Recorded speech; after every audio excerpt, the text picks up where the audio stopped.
सुप्रभात बच्चों, हिंदी व्याकरण बाय दिलबाग शास्त्री जी के चैनल पर आपका पुनः स्वागत है।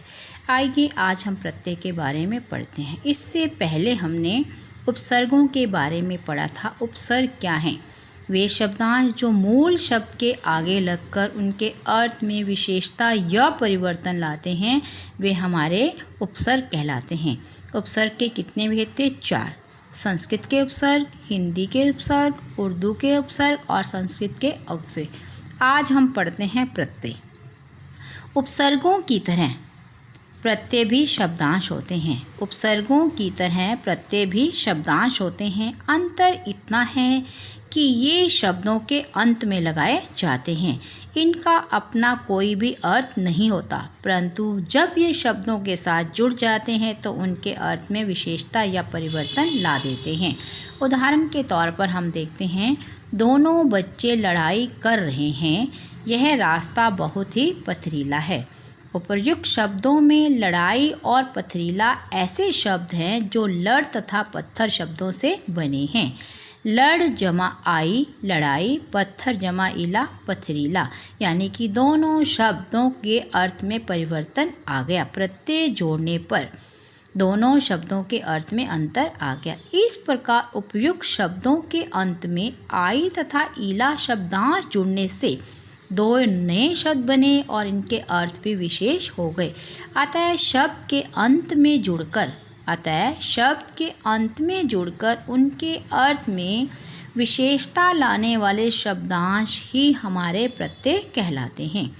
परिभाषा इस तरह हुई, जो शब्दांश किसी शब्द के अंत में जुड़कर उसके अर्थ में विशेषता या परिवर्तन लाते हैं, वे हमारे प्रत्यय कहलाते हैं। जैसे उदाहरण, मूल शब्द है, प्रत्यय मैंने ई जोड़ दिया तो क्या बन गया? पुत्री। इसके अर्थ में क्या होगी? परिवर्तन आ गया, विशेषता आ गई।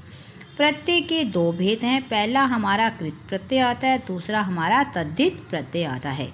प्रत्यय के 2 भेद हैं, कृत प्रत्यय और तद्धित प्रत्यय। कृत प्रत्यय क्या है? आइए हम कृत प्रत्यय के बारे में पढ़ते हैं।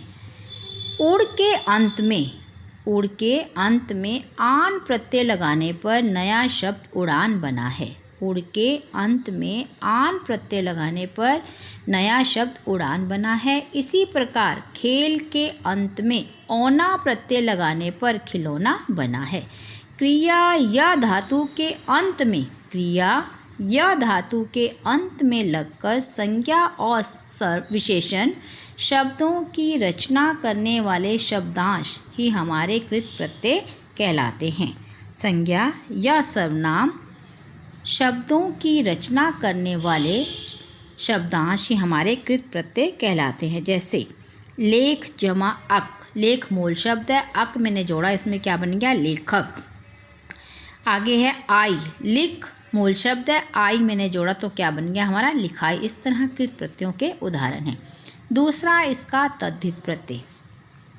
चित्रों के नीचे दिए गए सब्जी वाला तथा रसोईया शब्द संज्ञा शब्दों सब्जी और रसोई के अंत में क्रमशः वाला और या शब्दांश जोड़ने से बने हैं।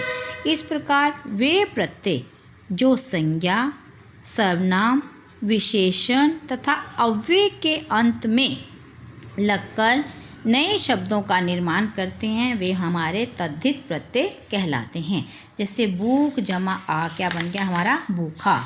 नमक जमा ईन, क्या बन गया? हमारा नमकीन। इस तरह तद्धित प्रत्ययों के 8 भेद हैं, उनके बारे में हम पढ़ते हैं। तद्धित प्रत्यय क्या हैं? जैसे भाववाचक संज्ञा बनाने वाले प्रत्यय।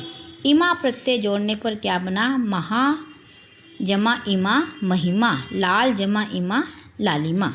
विशेषण बनाने वाले प्रत्यय क्या है? इत, शोभा जमा इत शोभित। ई प्रत्यय से लोभ जमा ई लोभी। संख्या का बोध कराने वाले पद हरा, दुहरा, इकहरा, इक जमा हरा इकहरा। आगे है हमारा वचन का बोध कराने वाले शब्द हैं इया, लड़की जमा इया। कार्य का बोध कराने वाले शब्द हैं जैसे वाला, फल जमा वाला। संबंध का बोध कराने वाले प्रत्यय क्या हैं? एरा, चाचा जमा एरा चचेरा। क्रिया विशेषण बनाने वाले प्रत्यय क्या है? हमारा पूर्वक, हमारा प्रत्यय है बल जमा पूर्वक बलपूर्वक, दया जमा पूर्वक दयापूर्वक। स्त्रीलिंग बनाने वाले प्रत्यय कौन से हैं? आ, छात्र जमा आ छात्रा, आनी नौकर जमा आनी नौकरानी। स्थान का बोध कराने वाले वाला, दिल्ली जमा वाला, इया कलकत्ता जमा इया कलकतिया।